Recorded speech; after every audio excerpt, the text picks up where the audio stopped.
Hi there, my name is Brian Satz and I'm the owner of Computer Warriors and Computer Warriors IT Support. And I'm Ariel Radley. I am HR, global admin, bookkeeper, project order person. I wear many hats. Extraordinary.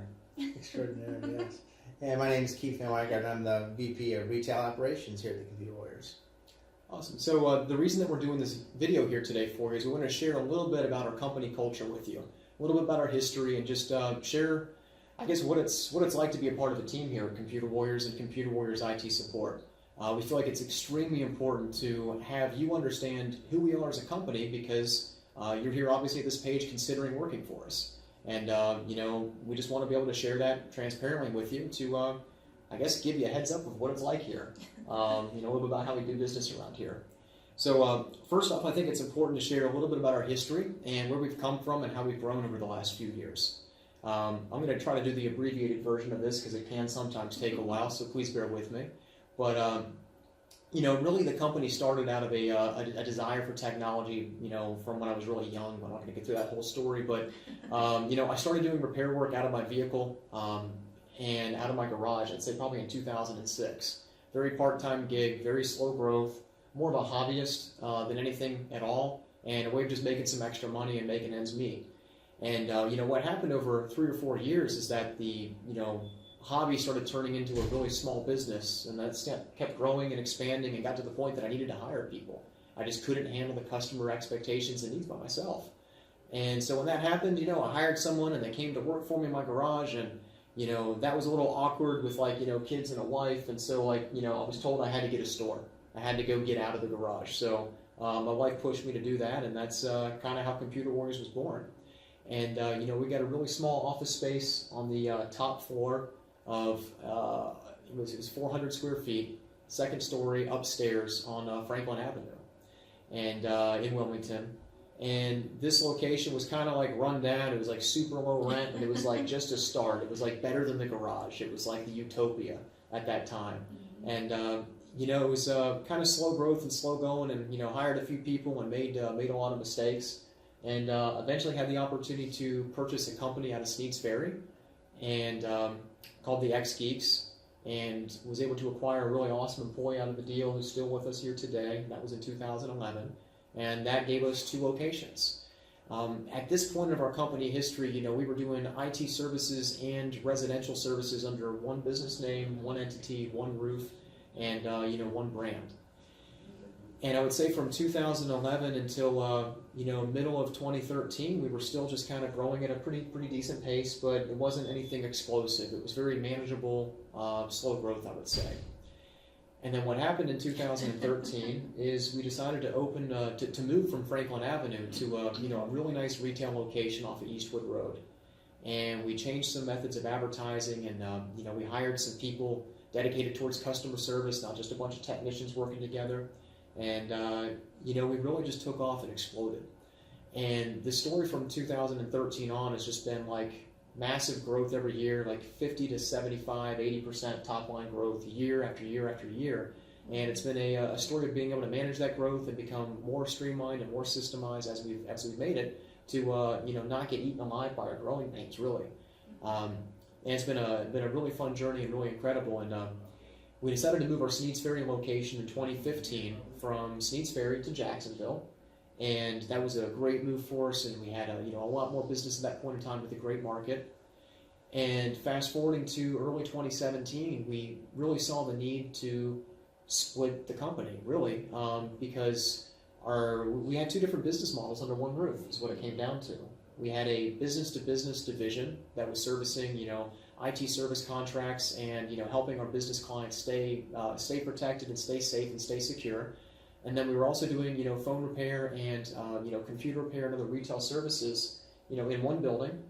And the retail team didn't really know the business class clients very well at all, or even at all. Mm-hmm. They would come into the store and not really not be recognized, so to speak. And it was just kind of a confusing hot mess, to be honest with you. Mm-hmm. And so we decided to go ahead and we ran out of space. So we needed to grow, we just had nowhere to grow to. So we split the company, leased a new unit, And as of January 1st of 2017, we now have 2 business entities. Computer Warriors Inc., which is our retail stores, which now consist of Jacksonville, Wilmington, and as of March of 2018, Leland, North Carolina. So 3 locations currently at the time of this video. And we also have our IT services, Computer Warriors IT support, business to business only. And that company is located, headquartered out of Wilmington, but we have, branch locations and other team members working out of vehicles and working from home in various locations. So that's kind of where we're at today. And, growth is certainly a big part of our story. It isn't going to change anytime soon. And so we're excited to be, offering these positions here because we're in a constant state of improvement and growth. And, there's a lot of opportunity here at Computer Warriors, whether you're on the, business side applying or on the retail side. And, we're excited to, have you interested in our company. Now, at this point, we want to kind of switch gears a little bit. We're done with kind of our history. I want to talk a little bit about what it's like to work here and maybe some of our core values and our culture. We'll list those out and talk about them, but first, what does really culture mean to you guys? So I think one of the things that attracted me the most to Computer Warriors was the culture of this company. I remember sitting in my interview and just understanding how special the culture was here at Computer Warriors, and coming from several different jobs, several different locations. When I first moved to North Carolina, in a place that was kind of what I considered kind of a toxic environment or a toxic culture, a place where you really can't thrive and grow and succeed and feel fulfilled and excited about what you do. You don't look forward to your job. Here at Computer Warriors, I think the culture here is such that everybody just really enjoys their job. We're family, we're together, we're doing amazing things every day, we're having fun doing it, and it's just a healthy environment where you can grow and learn, you can make mistakes, you can succeed, you can mess up, and it's just an awesome thing. I think that it needs to be a healthy culture where there can be discussions and maybe even disputes and just ideas, going back and forth across the table. And that's how we grow and how we learn and how we expand. And it's valued here, and people's opinions are valued here, and their gifts and their talents are valued here. And it all comes together to make Computer Warriors. And to me, that's what culture is. It's awesome.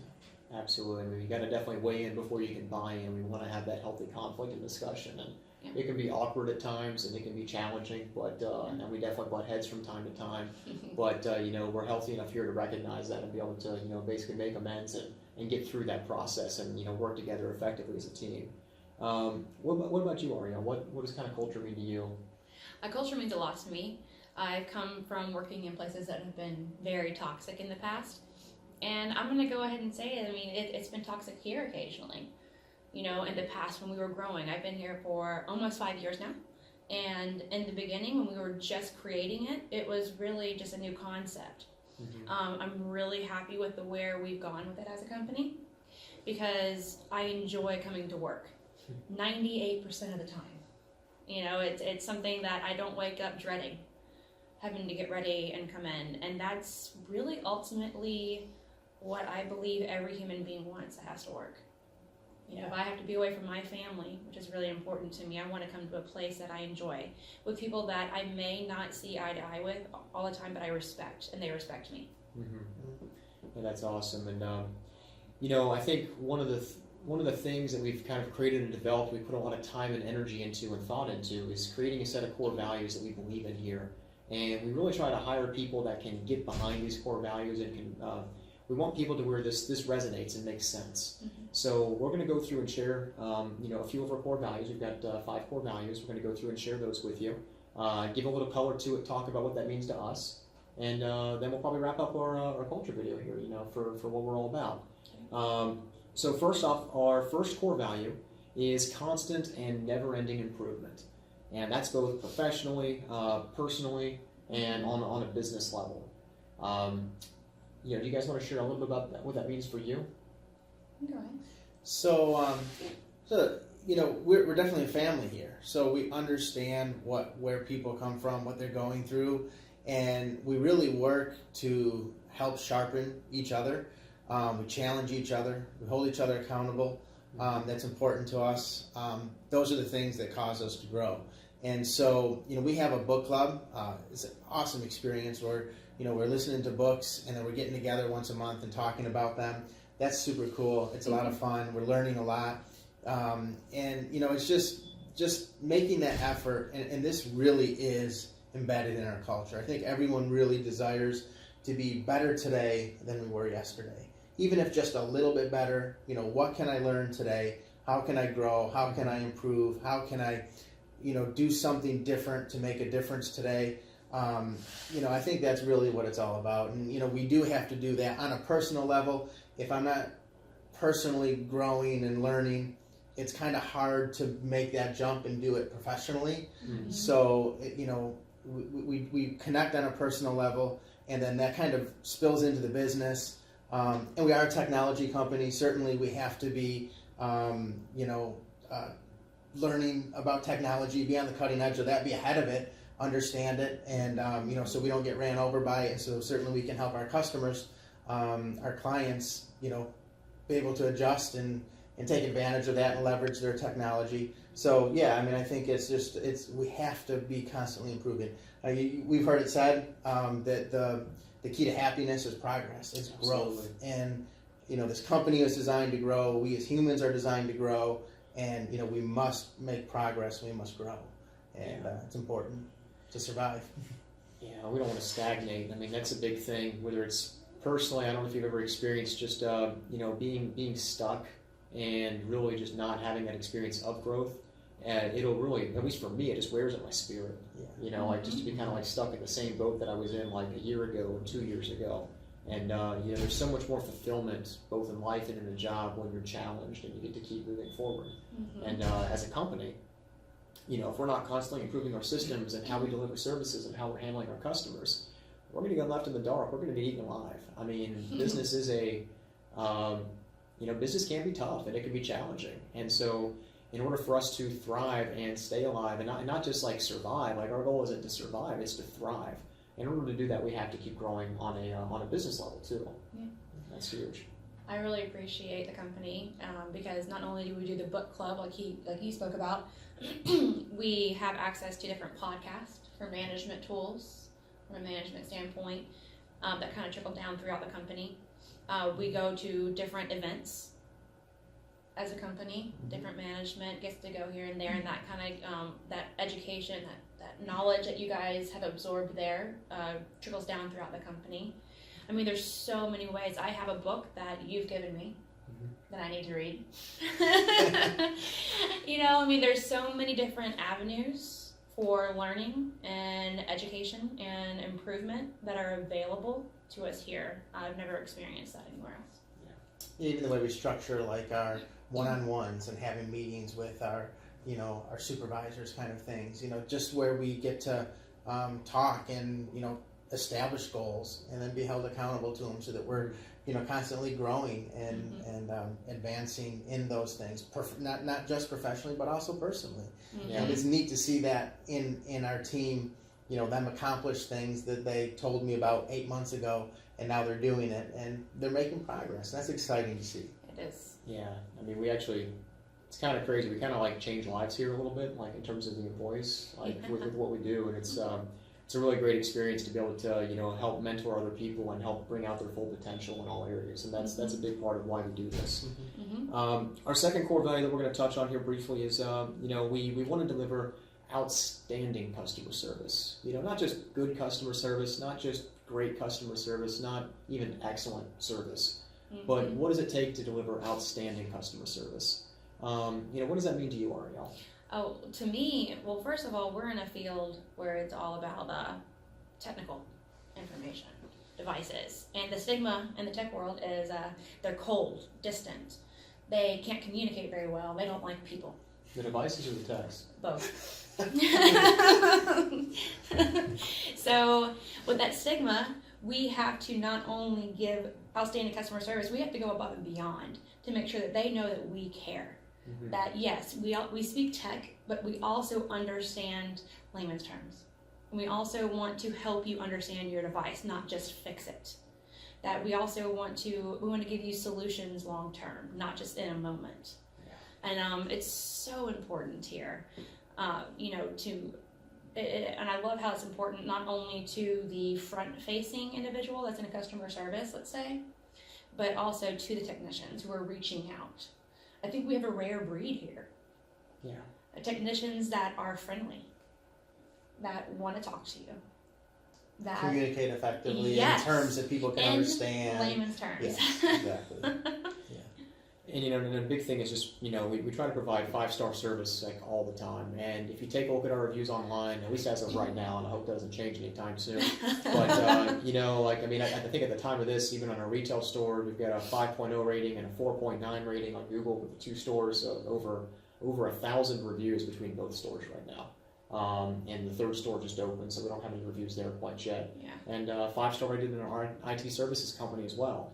And that matters, that positive feedback from our clients to kind of let us know that job well done, 5 stars, you guys rock. Like we live and breathe by that. Like it just helps us continue that momentum and get that feedback, knowing that we're really hitting the nail on the head and getting it right here. Yeah. So let's move on to our 3rd core value, which is to add more value than anyone else in our industry to our customers. Keith, why don't you touch on that one for us? Yeah, so, I think the biggest thing is we always have to determine what differentiates us from anybody else, from our competitors, from anyone. Technology is technology. Honestly, you could go anywhere to get a phone fixed. Maybe you can get your computer fixed. I think we do it the best, but point is, our customers have a choice. They have a choice. They have someplace else they could go. Mm-hmm. So the way we differentiate ourselves, I think, is by adding value. And we're constantly finding ways to add value to our customers, to our clients. It's so important to us. I mean, that's what they deserve. That's what they need. It's what they come to us for. It's not just about fixing their machine. That's obviously why they're here. That's the most important thing. And we're going to do that with excellence. We're going to do that great. But, beyond that, how can we, in the meantime, educate? How, in the meantime, can we make it better for them? How can we prevent and instead of, letting them be in this situation again, 3-4 months down the road, what can we do differently that will help them long term? And just adding more value than anyone else. I think it's just so important, and it's what I think it's where a lot of our 5 stars come from. I mean, you look at our reviews and people talk about very specific things that happened when they were at the store, when they were at the shop, and it's important for the team to see, and it's what it's about. It's what they deserve, and if they're coming to us because they need help and because they look at us as professionals, then we should act like it and we should deliver. We owe that to them, and I'm going to find any way that we can do that. Awesome. And this one's really important too. And sometimes this can turn some people off. And I want to kind of dispel some concerns over this 4th value here. But our 4th value is profitability, and that's going to be for the sake of our customers. Yes, I said it. Profitability for the sake of our customers first, our team, their families, our community, and the world. And I'll talk a little bit on this too. But if we're not, let's take a look at if we're not profitable as a company. If we're not profitable, we're going to go out of business. At the end of the day, we're not going to be able to be here to actually serve our customers. Mm-hmm. So it's first off in our customers' best interest that we provide this value, and that for that value there's a monetary exchange for the value. And we manage those funds appropriately, and at the end of the day there's profit left over so that we can actually continue to grow, to be able to continue to serve more and more clients and to be there. Mm-hmm. So that's the whole profitability for the sake of our customers. The next piece is profitability for the sake of our team. And, really what that comes down to is making sure that, we can pass back the profits back over to our team through either profit sharing incentives for the management team or even individual employees, depending on, which company you're in and the roles and the benefits that we have. Providing benefits for our team members to be able to, help provide that security and that sense of, comfort and just, peace for our employees to know that you're going to be well taken care of and you're not going to have to worry about losing your job over some type of financial crisis for the company. Mm-hmm. That's big, and that trickles down and then affects each one of our employees' family members to be able to have the funds that we need to help pay for the kids to be able to go, to school and to have, after school activities or food and, good healthy food or whatever the case may be. And then, of course, the community in our world. And do you guys want to share a little bit about the community piece in the world for what we do here at Computer Warriors? Oh, I love this part. So here at Computer Warriors, not only do we help our customers directly, but for certain sales, certain people that join our community page, stuff like that, we give to a foundation called B1G1. And it affects different places all over the world. It's really neat to make an impact like that. I'm the one that actually does the donating, so I actually get to see the money go there and directly touch that impact. It's really neat. It's really cool to know that this company cares enough to take a percentage of the profits to put it towards something else, somebody else.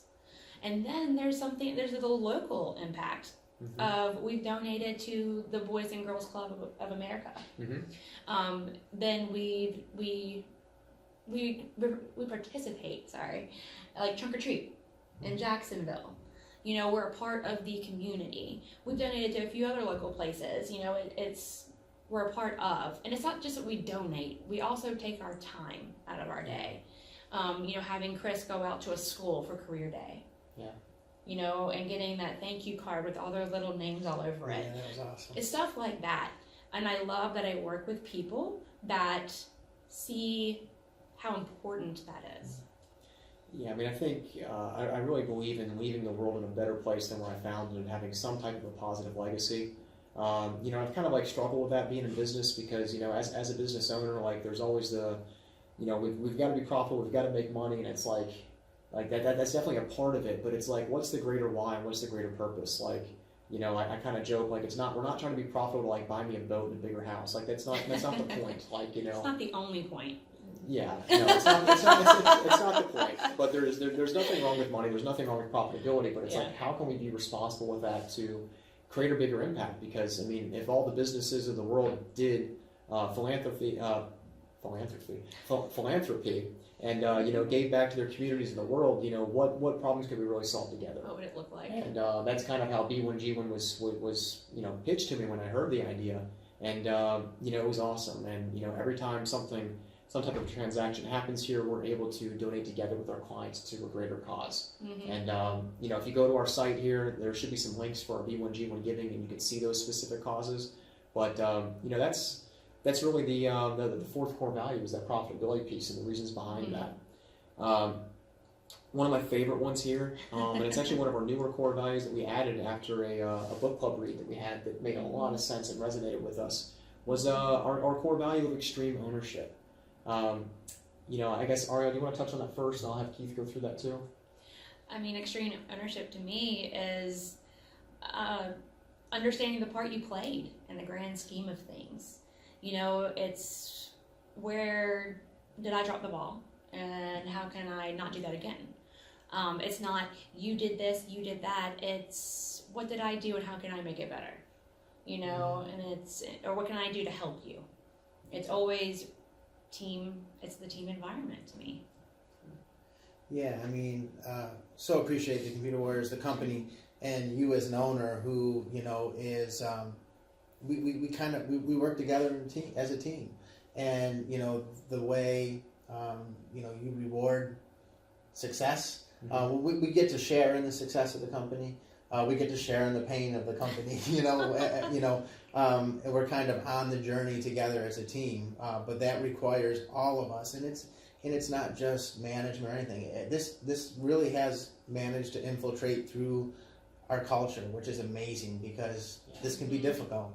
But we have a bunch of people who really exercise extreme ownership. In other words, own up to the mistakes.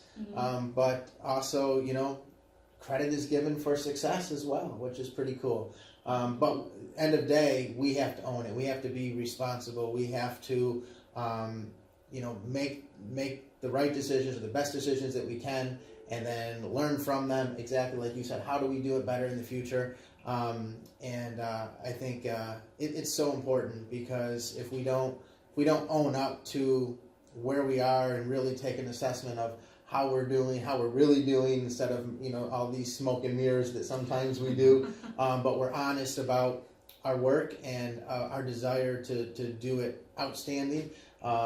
We've got to own up to some things to be able to get there, and we've got that in this culture. It's pretty cool.